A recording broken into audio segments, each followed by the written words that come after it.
Hola amigos, ¿cómo están? Un gusto saludarlos por aquí nuevamente. Bueno, hoy vengo a hablarles de esto, porque por esta razón, por pichirre, por tacaña, por tratar de ahorrarme unos pesitos, me dio varicela. Y no fue una varicela cualquiera, porque yo estaba sola en el medio de Vietnam, donde no hablaba nada de vietnamita y pasando por esto. Que quiero que se sienten bien cómodos y me escuchen, porque esto me pasó por loca. Y es que solo estas cosas le pasan a Marieli y al Pato Lucas. Vamos a empezar por el principio, porque todo empezó por esta pinche moto. El caso es de que yo estaba en Vietnam. Yo estaba en la ciudad de Hue, que es en el medio de Vietnam. Antes era la capital.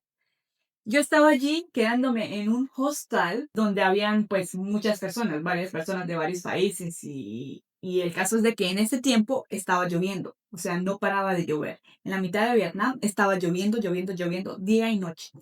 Y entre las personas que se estaban quedando en el hostal había un señor de Alemania. Ese señor de Alemania estaba estresado porque decía que estaba perdiendo las vacaciones, que él quería ir a disfrutar, que quería ir a caminar y que la lluvia pues le estaba deteniendo. El caso es de que él quería irse de ciudad, él quería irse a Hanoi porque en el norte de Vietnam en ese momento no estaba lloviendo, estaba haciendo frío pero no estaba lloviendo.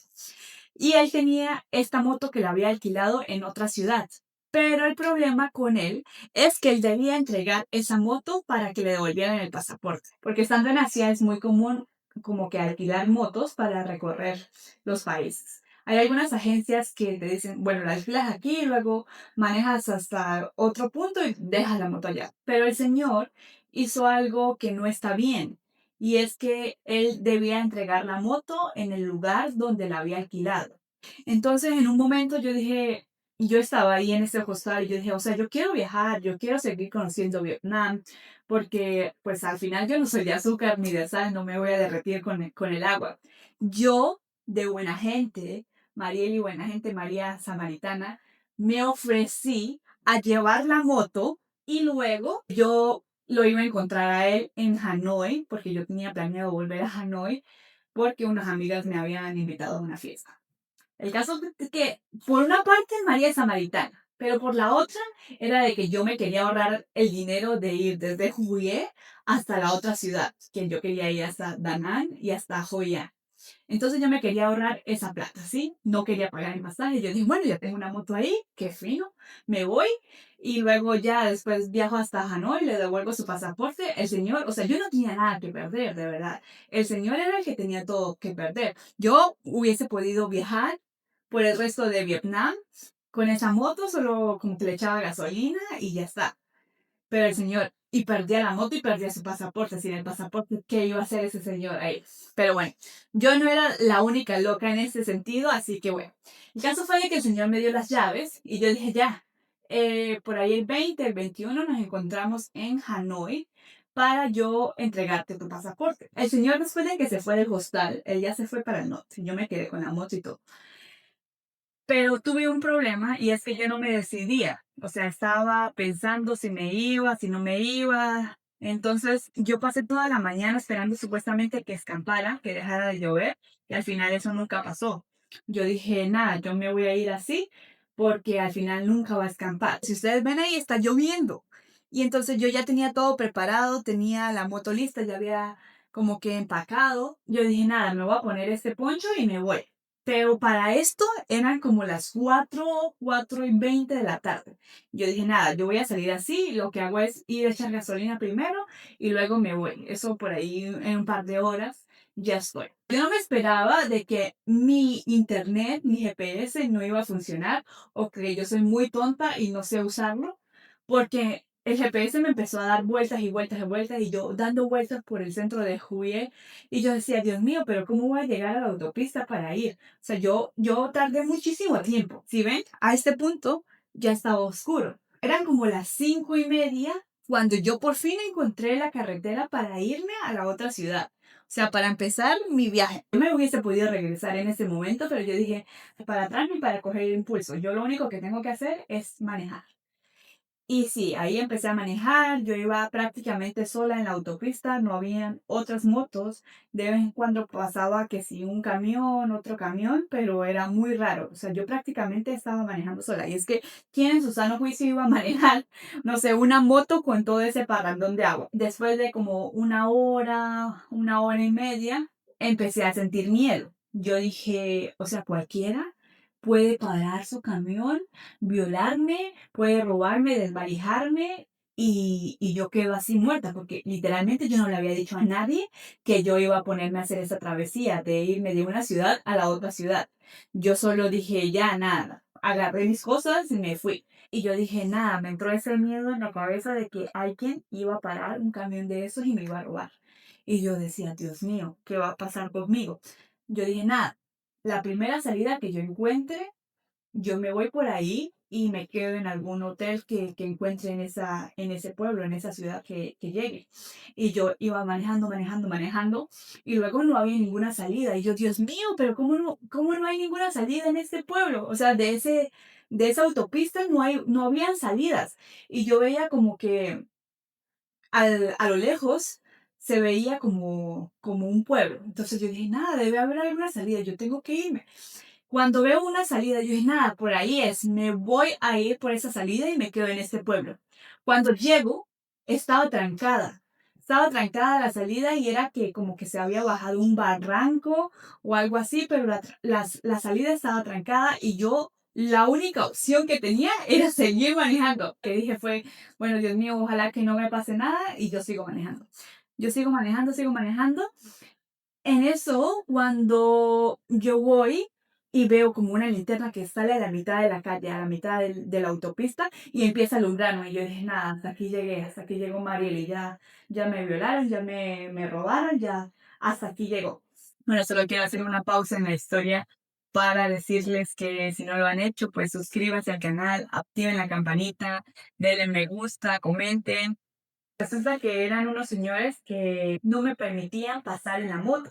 Y yo no hablaba nada de vietnamita, ellos no hablaban nada de inglés y era como que me decían, que no podía pasar. Hasta que el señor se metió en su teléfono y me decía como que no, las motos no pueden pasar, tiene que regresarse como 40 kilómetros porque por aquí no pueden pasar, por el túnel solo pueden pasar camiones.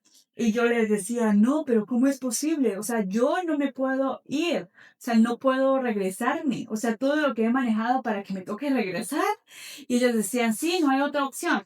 Yo vi como que eran como bomberos, no sé la verdad qué eran, y yo vi como un camión de bomberos ahí. Yo decía, pero llévenme, pásenme en su camión. Yo lo único que necesito es que me pasen por el túnel y yo ya después sigo manejando. Ellos decían, no podemos hacer más nada. Tiene que irse.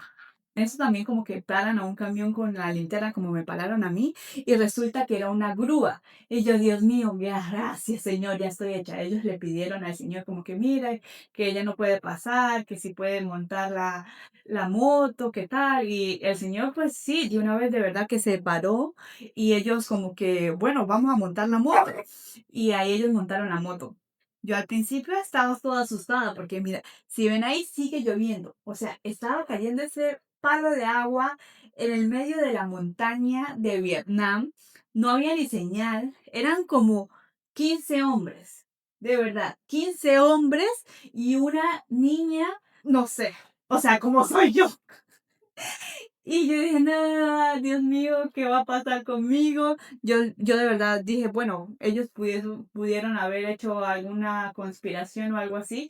Y cuando yo me monto al carro del Señor, yo lo que le hago es mandarle un mensaje a mi hermano, diciéndole como que le traté de enviar la ubicación, pero obviamente pues no tenía nada de señal, como que yo le mandé como que estoy aquí, si cualquier cosa no sabes de mí, esa fue la última ubicación que yo tuve.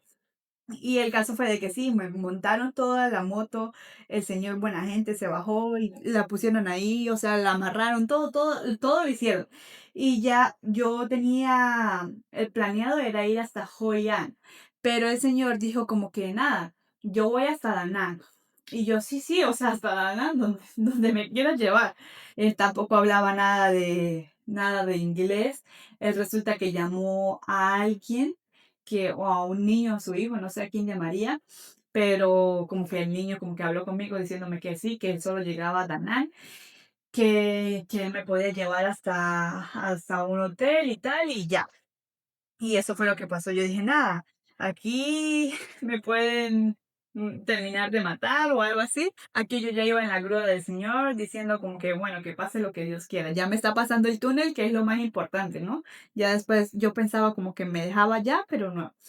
Al final me llevó hasta un hotel. Llegamos ahí a Da Nang. El señor me ayudó a bajar la moto de su grúa. Súper exitoso ese cable para bajar. Él no hizo nada de fuerza, solo ella se bajó y el señor me ayudó, me esperó hasta que yo hiciera el check-in en el hotel y luego él se fue. No me cobró nada, no me cobró absolutamente nada.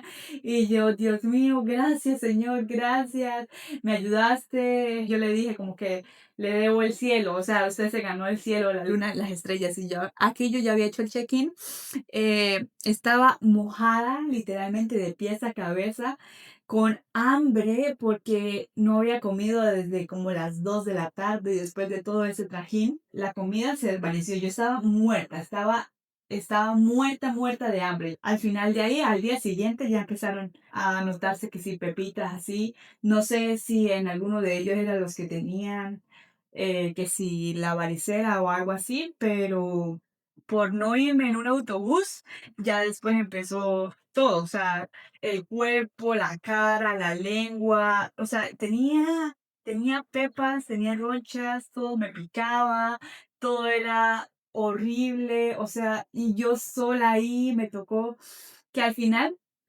esto es lo más gracioso, que yo lo que quería era ahorrarme el pasaje de Hue hasta Da Nang, que eran que si $10, $20 por mucho. Luego al final me tocó ir al médico, me tocó comprar medicina, me tocó quedarme en un hotel por como 2 semanas sin hacer nada, solo pedir delivery. Y era así como que con mascarilla, con mi suéter cuando iba a recoger el delivery. Y las medicinas, todo, o sea, eso fue, no sé cuánto gasté, pero obviamente que fueron más de $20. Entonces, por eso es que yo dije, Dios mío, por tratar de ahorrarme $20, terminé así. Me salió súper más caro. Entonces yo, de ahora en adelante, es como que lo barato sale caro. De verdad, ese es el refrán que tengo para hoy porque también por loca, gracias a Dios que no me pasó nada, pero eso fue algo horrible. Ahora tengo marcas por todo el cuerpo, parezco como una mazorca, no sé, es que mira, hasta las orejas, tenía llagas por todas partes. O sea, no se imaginan el dolor en una de esas que no podía como que con mi cuerpo, la picazón, mi mamá me decía como que póngase trapos mojados. Y entonces al ponerme trapos mojados en la espalda, no sé, como que me dio tos. Entonces tenía varicela, tenía tos, tenía llagas, tenía todo. Lo que hacía era comer, comer, comer, comer, comer, comer y dormir. Que aumenté como 5 kilos o algo así. Pero bueno, esa fue la historia de cómo me dio varicela estando en Vietnam. Y y es algo como que no quiero que les pase a ninguno de ustedes, como que es que me dijeron que también la varicela usualmente les da a los niños y cuando les da a los adultos, pues es como que más fuerte. Entonces yo supuestamente que nunca tuve varicela de niña, entonces me dio eso. Mi mamá hasta hoy en día dice que no fue varicela, que fue otra cosa, pero bueno, al final las ronchas y las cicatrices están ahí. Entonces, como que varicela o no, sarampión, no sé, lechina, como lo quieran llamar, me dejó cicatriz. Bueno, hasta aquí llegó el video de hoy. Si quieren conocer un poco más de lo que fue mi viaje en Vietnam antes o después de la varicela, pues déjenlo en los comentarios. Yo les compartiré por qué fui allá, pues que fue a la boda de mi amiga. O bueno, cualquier consejo que me puedan dar para las cicatrices, también los recibiré con mucho cariño. Nos vemos en la próxima.